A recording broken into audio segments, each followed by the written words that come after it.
দর্শকবৃন্দ, সফলতা আপনা আপনি হাতে ধরা দেয় না। সফল হতে গেলে নিরলস প্রচেষ্টা এবং অক্লান্ত পরিশ্রমের মাধ্যমে সফল হওয়া সম্ভব। আর যে মানুষগুলো আমাদের গ্রামীণ অর্থনৈতিক সমাজ ব্যবস্থায় সফল হয়েছে তার একজন আমাদের হাশেম ভাই।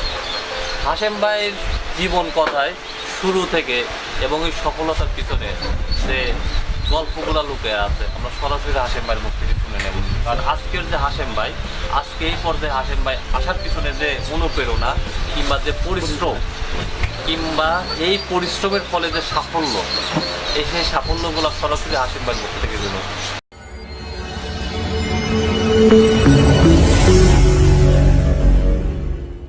ভাই ভালো আছেন?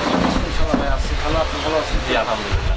ভাই আপনার যে আজকের এই হাশেম ভাইয়ের পিছনে, এই খান হ্যাচারির পিছনে যে সাফল্য এবং এই খান হ্যাচারি প্রতিষ্ঠিত হওয়ার পিছনে এবং হাঁসের বাচ্চা সনাতন পদ্ধতিতে আধুনিক পদ্ধতিতে উৎপাদন করার পিছনে যে গল্পগুলা একদম শুরু থেকে মনের ভিতর থেকে যে গল্পগুলো আসছে শুরু থেকে আপনি শুরু করবেন। আপনি পেশা হিসাবে আপনার কর্মজীবনটা কিভাবে? সর্বপ্রথমে আমি একটা কৃষক ছিলাম।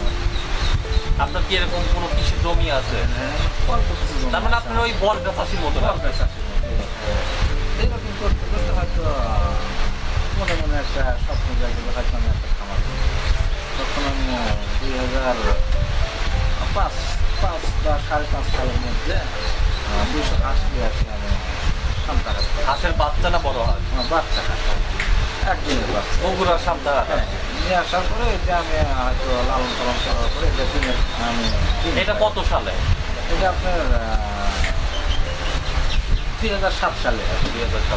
7 সালে আমি ডিম পাই আর কি। ডিম পাওয়ার পরে আমি অনেক লাভ পাই। 200 হাঁস ছোট্ট খাবার আমাদের চড়া অনেক টাকা রাখার পরে ওখানে দেখা যায় যে আমার 80 বা 85% ডিম পাই। তাতে দেখা যায় যে আমার ভালোই চলে। আমি একটা পাইপ দিলে পাই হলো যে আপনার 120 টাকা বা 150 টাকা। আর আমার তখন আমি ডিমটা বিক্রি করি 7 টাকা। 1 টাকা বা 7। তা দেখা যায় যে 180 মানে দেখা যায় যে আপনার 160টা ডিম হয় 800, 900 বা 1000 টাকা। আমার 10 টাকা 5 টাকা মোটামুটি ভালোই চলে। এরকম করতে করতে হয়তো 1 বছর করার পর থেকে মনে হয় বাচ্চাকে আমি বাইকে ডিম থেকেই তো বাচ্চা তখন আমার মনে একটা প্ল্যান থাকে জাগার পরে এটার পর আমি একটা হওয়ার পরে নিজে আগে 30 কোটি টাকা আমি বাচ্চাটা তুলে দিতাম। আচ্ছা, আপনি বাচ্চাটাতে প্রথমে ফোটানো হলেন, আপনি সনাতন পদ্ধতি এই পদ্ধতিটাই আপনি কিভাবে জানলেন যে এইভাবে বাচ্চা ফোটানো সম্ভব? এটা আমি অনেক জায়গায় দেখছি আপনার তুষ থেকে বাচ্চা বের করতেছি। অনেক জায়গায় দেখছি আমরা যে আপনার সোনালী মুরগি, ব্রয়লার মুরগি, এটা তো মানুষই মেশিন দিয়ে বাচ্চাটা দেয়। আচ্ছা, আপনি তুষ প্রথমে যে বাচ্চাগুলা ডিম উৎপাদন থেকে বাচ্চা উৎপাদন করা শুরু করলেন সেটাও তুষ থেকে? তুষ থেকে। আচ্ছা, তুষ থেকে কি পরিমাণ ডিম থেকে আর কি একসাথে বাচ্চা উৎপাদন করা যায়? কত ডিম থেকে কতটি ডিম দেওয়া যায় আর কি একসাথে? এটা আপনার ক্যাপাসিটির সাথে আমি গেলো। আপনি জায়গাটা যদি একটু অনেক বড় করেন অবশ্যই ডিম বেশি লোডশেডিং রাখতে পারবেন। আচ্ছা, তুষের পরে তারপরে আপনি যে আধুনিক যে পদ্ধতিটা বর্তমানে বলতে গেলে আপনি এইটা কিভাবে করলেন? যে আপনি যে বর্তমান যে ইনকিউবেটরের মাধ্যমে বাচ্চা উৎপাদন করেন, ইনকিউবেটরটা কিভাবে আপনি তৈরি করলেন কিংবা কিভাবে এটা সংগ্রহ করলেন? ইনকিউবেটরটা মূলত আপনার সোনালী মুরগি বা ব্রয়লার মুরগি বাচ্চা তুলে দিলে ওদের ইনকিউবেটর আছে।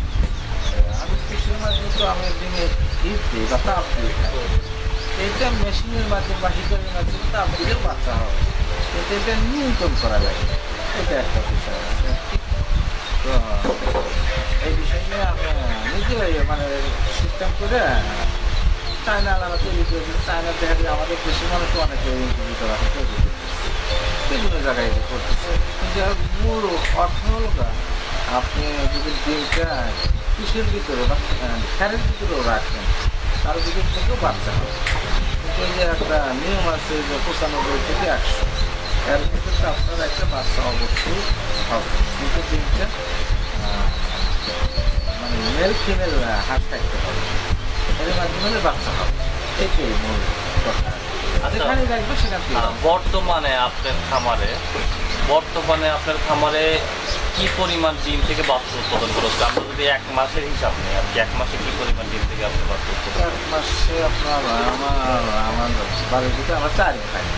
আপনার খামারটা কি আমার খাবারটা তাও আপনার 1 মাসে আমার কাছে 1,50,000 মতো। 1,50,000 এবং এই বাচ্চাগুলো যে উৎপাদন করতেছেন আপনি, দেখা যাচ্ছে 1,50,000 বাচ্চা উৎপাদন করতেছেন।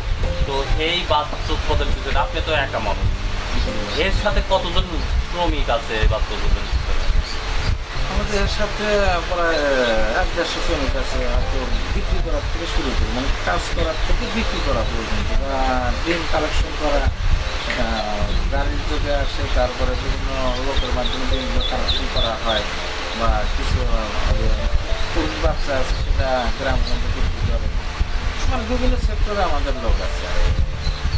শুধু দর্শক বন্ধু, আমি আপনাদের একটা কথাই বলতে চাই, একজন বর্গা চাষি হাশেম ভাই, যিনি তিনার জীবনটা শুরু করেছিল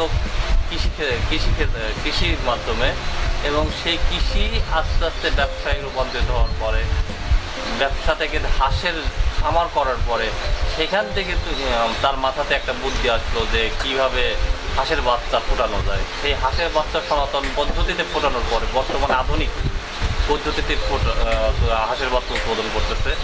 এবং উনি যখন একজন বর্গা চাষি ছিল, নাম সর্বোচ্চ জমির মালিক হয়ে যখন নিজের জীবনটা এবং নিজের সংসার জীবিকা নির্বাহ করার জন্য খুবই কষ্টসাধ্য ব্যাপার ছিল, সেই অবস্থার ভিতর থেকে বের হয়ে বর্তমানে উনি প্রায় 100 থেকে 150 মানুষের কর্মসংস্থানের সৃষ্টি করেছে। এবং বাচ্চা উৎপাদন, ডিম পরিবহন, তারপর বাচ্চা বিক্রি কিংবা ডিম সংগ্রহ, এই কর্মযজ্ঞর পিছনে এবং ডিম ফোটানোর পিছনে উনি প্রত্যক্ষভাবে 100টা লোকের 100 থেকে 150টা লোকের কর্মসংস্থান করছে। এবং ওনার এই কর্মসংস্থানের মাধ্যমে 100 থেকে 150 ফ্যামিলি উপকৃত হচ্ছে। বর্তমানে আমার হাশেম ভাই একজন সফল খামারি, এবং যারা বাংলাদেশের আনাচে কানাচে আছেন, যারা খামার নিজ উদ্যোক্তা হতে চান, যারা বিভিন্ন চাকরি বাকরি থেকে মনে করেন যে না নিজ উদ্যোক্তা হব, সেরকম একটা উদাহরণ হচ্ছে আমার হাশেম ভাই। যদি মনে করেন যে নিজে কিছু করা দরকার, কিংবা বাংলাদেশের অর্থ সামাজিক উন্নয়নে, নিজের অর্থনৈতিক উন্নয়ন, নিজের প্রবৃদ্ধির জন্য, অর্থনৈতিকভাবে স্বাবলম্বী হওয়ার জন্য কোনো খামার করা দরকার এবং কোনো ধরনের সাহায্য দরকার, কোনো ধরনের পরামর্শ দরকার, অবশ্যই আমাদের সাথে যোগাযোগ করবেন এবং আমরা হাশেম ভাইয়ের মাধ্যমে এবং হাশেম ভাইয়ের সাথে সরাসরি কথা বলবেন, কারণ হাশেম ভাইয়ের ফোন নাম্বারটি আমাদের এই ভিডিওটির নিচে অবশ্যই দেওয়া থাকবে। এবং আপনারা এর মাধ্যমে কীভাবে স্বল্প পুঁজিতে দীর্ঘমেয়াদীভাবে লাভবান হওয়া যায়, এবং কীভাবে যদি আপনারা মনে করেন যে হয়তো একাধিক কোনো হাঁসের বাচ্চা উৎপাদনের খামার করবে না, আমার হাশেম ভাই আপনাদের আন্তরিকতার সহিত আপনাদের বিভিন্ন পরামর্শ দেবে। আর এখানে শেষ করতে